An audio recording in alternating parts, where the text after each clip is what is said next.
Hello everyone, welcome to my channel. पिछले video में आप सभी ने देखा था कि किस तरीके से हम लोग घर से जम्मू तक तो पहुंच गए ट्रेन के थ्रू। अब आगे की जर्नी हम किस तरीके से करते हैं चलिए जानते हैं। सबसे पहले तो हम लोगों ने बस लिया क्योंकि वहाँ हमें कटरा तक जाना था। उसके लिए आप दो चीज़ कर सकते हैं, या तो ट्रेन या तो बस। तो बस थोड़ा सही था क्योंकि तुरंत मिल जाता, ट्रेन के लिए हमें वेट करना पड़ता। तो हमने बस पकड़ा और आज के टाइम में नवरात्रि चल रहा है, इसके कारण भीड़ बहुत ज़्यादा थी। तो इसलिए भीड़ मतलब ऐसा था कि 1 मिनट में ही सारी बस भर जाती थी। तो कैसे तरीके से हम लोगों को एसी वाली बस मिल गई और हम सभी उसमें बैठ के सफ़र की शुरुआत कर दी। और सफ़र में बहुत मज़ा आया। पहली बात तो वहाँ का जो पूरा रास्ता था वो इतना सुंदर, इतना अच्छा कि सारी शरीर की थकावट वहीं पे ख़त्म हो जाती थी, कम हो जाती थी। और साथ में जो बस में थे वो बहुत सारे लोग गाना बजाने वाले लोग थे, जो कि बजा बजा के गाना गाते थे माता जी का, साथ में जय माता दी का नारा लगाते हुए हम लोगों ने पूरे सफ़र को मतलब इतना एंजॉय किया। और रास्ते में आपको बहुत सारे बंदर मिलेंगे। मतलब मंकी का ये था कि छोटे बड़े हर तरीके के, और वो हमेशा आके चिढ़ाना और फिर भाग जाना। बच्चे देख के बहुत ही खुश हुए। इसके साथ ही बीच बीच में चेकिंग भी होती थी, चेक करते थे, मतलब आधार कार्ड वगैरह देखते थे। तो वो सारा हुआ, उसके बाद फिर हम लोग आगे बढ़े और आगे आगे हम कटरा पे, जहाँ पे पहले हम एक बार और जा चुके हैं। तो वहाँ पे क्या था, तो जो कटरा का चौक होता था वहीं पे बस उतारती थी। अभी इस टाइम क्या हुआ है कि वो नवरात्रि के कारण भीड़ इतनी ज़्यादा हो गई कि वो चौक से 1.5 से 2 किलोमीटर पहले ही वो बस उतार देती थी। इसके कारण वापस से हमें ऑटो करके वापस से हमें कटरा जाना पड़ा, जहाँ पे वो चौक है। उसके बाद तो जो होटलों वाले की लाइन लगी थी, यहाँ आ जाइए, यहाँ आ जाइए, ये आ जाइए। किसी तरीके से हम लोगों ने होटल में सामान रखा और वापस से नहा धो के निकल दिए दर्शन करने के लिए, क्योंकि हमें तुरंत के तुरंत चढ़ाई करनी थी। अगर हम लोग आराम करने बैठ जाते तो शरीर वैसे ही थका हुआ था, तो फिर उठ के फिर जाने का मन नहीं करता। तो इस तरीके से हम लोगों ने शुरू कर दिया सफ़र। बीच में हम लोगों ने खाना खाया, थोड़ा ही खाना खाया सभी ने, क्योंकि बहुत ज़्यादा खा लेते तो चलना मुश्किल हो जाता। थोड़ा थोड़ा सभी ने खाया खाना, और उसके बाद हम लोग फिर निकल गए जय माता दी का नारा लगाते हुए माता वैष्णो देवी जी का दर्शन करने के लिए। कि हमारे पास बच्चे थे तो हमारा जो मतलब सफ़र था वो कुछ ज़्यादा ही मुश्किल होने वाला था, ऐसा हम सोच रहे थे। क्योंकि बच्चों को लेके जर्नी, मतलब वहाँ पे ऐसा है, आप में से कई सारे लोग होंगे जो गए होंगे माँ वैष्णो देवी जी के। तो वहाँ की जो चढ़ाई है, मतलब 12 से 13 किलोमीटर चलना पड़ता है। तो अगर आदमी सिर्फ खुद चले तो ही दिक्कत होती है, और जब बच्चे साथ में हो तो उनको लेके चलना बहुत ही ज़्यादा मुश्किल होता है। लेकिन आज के टाइम ऐसा है कि हर चीज़ का कोई ना कोई उपाय है, कोई ना कोई सोल्यूशन है। तो हमें भी हमारा सोल्यूशन मिल गया।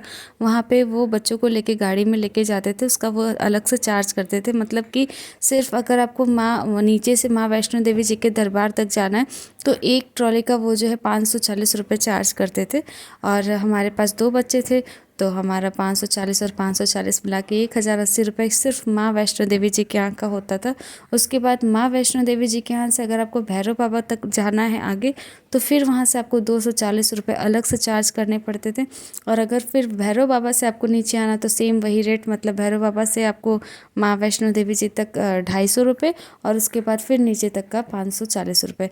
तो इस तरीके से बच्चों को सफ़र कराना है तो पैसे वैसे अच्छे से लेके आइए, क्योंकि थोड़ा सा भाई मुश्किल तो होता ही है। क्योंकि आदमी खुद नहीं चल पाएगा तो बच्चों को लेके, सामान के लेके आप किस तरीके से चल सकते हैं, क्योंकि सामान तो होंगे ही, बच्चे हैं साथ में तो उनके कपड़े एक्स्ट्रा रखने ही पड़ते। इस तरीके से हम लोगों ने भी बिना सोचे समझे मतलब सीधे ही ट्रॉली किया, क्योंकि किसी की भी हिम्मत नहीं थी कि वो बच्चों को पूरा लेके उतना 12-13 किलोमीटर तक चढ़ाई कर सके। और फिर हम लोगों ने चढ़ाई शुरू कर दिया, और इससे हुआ भी ये अच्छा कि बच्चों को काफ़ी आराम मिल गया। मतलब बच्चे आराम से सोते हुए, मतलब अवनी का तो ये था कि फुल टाइम वो सोई। जीवा का था 1-2 बार बीच में उठी थी, लेकिन फिर वो दूध वगैरह पी के थोड़ा सा इधर उधर घूमी फिर सो जाती थी। तो इस तरीके से हमारा जो सफ़र था वो बहुत ही अच्छे से हो गया। और सब माता जी की कृपा होती है। कहते हैं ना कि जब उनका बुलावा होता है तभी सब पहुंच पाते। तो शायद ये सच में सही बात है कि उनका बुलावा था तभी हम और हमारे बच्चे पहुंच पाए वहाँ तक का दर्शन कर सके।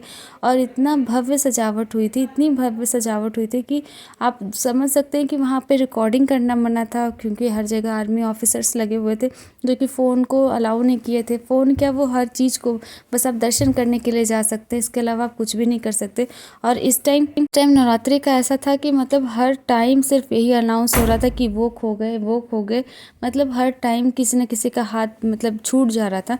इतनी ज़्यादा भीड़ थी, इतनी ज़्यादा भीड़ थी, आप विश्वास मतलब ऐसे मैं क्या बताऊँ कि जैसे धक्का मुक्की होने लगे। हर मंदिर में होता है, जैसे चौकिया माँ मंदिर में जाइए, वैष्णो देवी जी माँ मंदिर या विंध्याचल माँ मंदिर के यहाँ जाइए, जब नवरात्रि के टाइम जो धक्का मुक्की चलती है ना, उस टाइप की धक्का मुक्की थी। मतलब इतने सारे लोग, कितने सारे ऐसे थे जो शाम के 6-6 बजे के लाइन में लगे हुए थे और रात के 12 बज रहे थे, 1 बज रहे थे और वो लाइन के ही अंदर खड़े थे।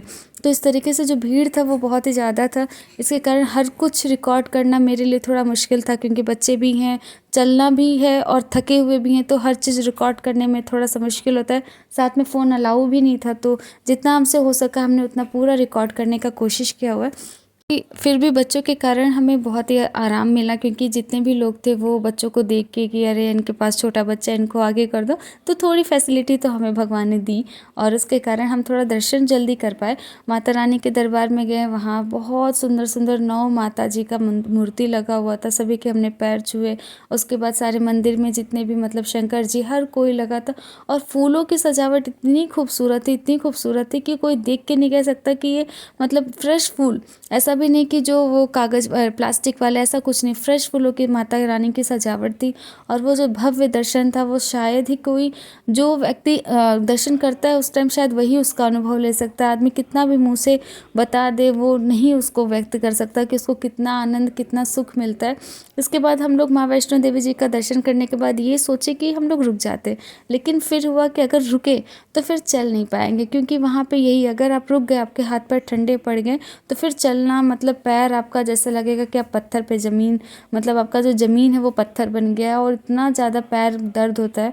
तो इसके कारण हम लोग बिना रुके वापस से शुरू कर दिए चढ़ाई, और भैरव बाबा तक हम लोगों ने चढ़ाई की।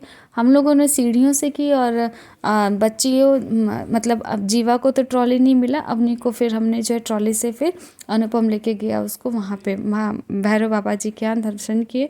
वहाँ पे भैरव बाबा जी, हनुमान जी, इन लोगों का दर्शन किए। दर्शन करने के बाद एक्चुअली में भैरव बाबा के यहाँ क्या है कि वो काफ़ी ज़्यादा ऊंचाई पे, तो ऑक्सीजन की थोड़ी कमी होने लगती है।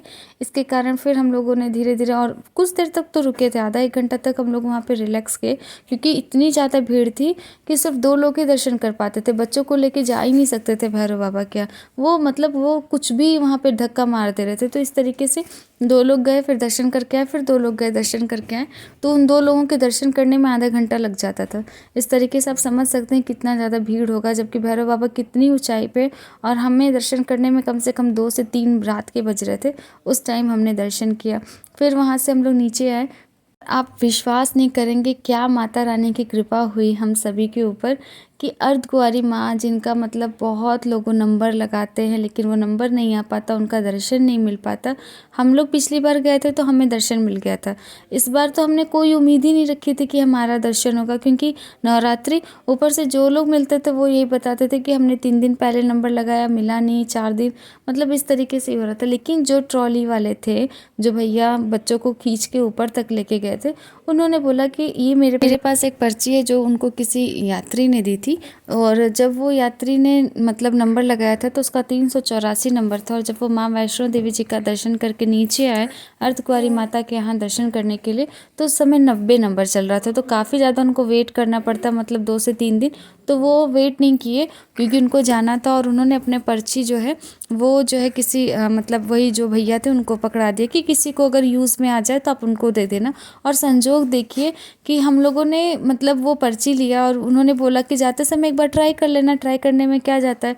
तो जब हम नीचे आए अर्धकुंवारी माता के यहाँ दर्शन करने के लिए, तो हमने पूछा कि भाई कितना नंबर चल रहा है, तो वहाँ पे उन्होंने बताया कि 600 नंबर चल रहा है, तुमको दर्शन करना तो तुम लाइन में लग जाओ, क्योंकि तुम्हारा तो 384 नंबर है। और पूरा रास्ता खाली, जैसे ही हम लोग गए तुरंत दर्शन शुरू हो गया, तुरंत हम सभी चारों को अंदर कर लिया। मतलब अर्धकुंवारी माता के यहाँ जब आप नंबर लगवाते हैं तो उस समय वो बताना होता है कि कितने लोगों का नंबर लगाना है, और हम 4 थे, और जिसने नंबर लगाया था उसने भी 4 लोगों का ही नंबर लगाया था। मतलब ऐसा नहीं कि 2 या 3 या 1, ताकि एक लोग नहीं कर पाए या 2 लोग ही कर पाए, मतलब हम 4 लोगों थे और चारों लोगों का ही दर्शन हो पाया। बहुत ही अच्छे तरीके से हुआ, और बहुत ही छोटी सी गुफा होती है, पतली होती है, घूमी हुई रहती है, घुमाव काफ़ी रहता है, उस गुफा के अंदर से आना पड़ता है अर्धकुंवारी माता के यहाँ से। किसी तरीके से हम लोगों ने किया और कितने सौभाग्य की बात है कि जीवा परी मतलब कितनी छोटी उम्र में माता रानी के दर्शन भी कर लिए और उस गुफा से भी बाहर आए। जीवा तो बीच में बहुत रोने लगी जब वो गुफे के अंदर गई, लेकिन फिर धीरे धीरे धीरे धीरे वो निकल गई बाहर और सभी जय माता दी का नारा लगाते हुए अपने यात्रा को पूरा किए। उतरते समय इतनी सुंदर, मतलब हम लोग जब यात्रा किए वहाँ से 3 से 4 बज रहा था भैरव बाबा से जब नीचे आने लगे थे, और धीरे धीरे वो सूर्य भगवान का जो लालिमा था वो छाने लगा था आसमान में। इतना खूबसूरत वो दृश्य था कि वो मन में बैठ जाए। उसको फ़ोटो और कैमरे में आप क्या ही रिकॉर्ड करेंगे, क्योंकि हालत इतनी ख़राब हो चुकी थी हम सभी की कि पैर नहीं पड़े रहते ज़मीन पे। लेकिन माता रानी के दर्शन करने हैं तो वो खुद ही आशीर्वाद देती हैं कि आप आगे बढ़ो आगे बढ़ो। और इस तरीके से वो जो दृश्य था वो मनमोहक कह सकते हैं, बहुत ही अच्छा दृश्य था। और हम लोग का जो दर्शन करने का सफ़र था वो भी बहुत ही अच्छा था। बहुत अच्छे तरीके से हम सभी लोगों ने दर्शन किया और धीरे धीरे नीचे आए। आते समय ट्रॉली ही नहीं मिल रहा था क्योंकि सारे बुक थे, तो अपनी तो बेचारी पैदल ही आई पूरा भैरव बाबा से लेके यहाँ तक अर्धकुंवारी माता तक वो बेचारी पैदल चल के आई। और पूरे रास्ते भर 1 2 3 4 माता जी की जय जयकार करते हुए, मतलब बीच में जो सफ़र में जो यात्री थे वो भी देख के खुश हो जाते थे कि छोटी सी बच्ची चल के आ रही है और जय माता दी का नारा लगाते हुए आ रही। तो ये सब माता रानी की ही कृपा है। हम सभी को बहुत ही अच्छा लगा कि हम नवरात्रि के अष्टमी के दिन, सप्तमी अष्टमी के दिन माता रानी का दर्शन कर सके। माता रानी इसी तरीके से आशीर्वाद बनाए रखे। Thank you so much. Video पसंद आए तो चैनल को लाइक शेयर सब्सक्राइब ज़रूर करिएगा। आप भी अगर वैष्णो देवी जी गए हैं तो अपना अनुभव ज़रूर शेयर करिएगा। Thank you.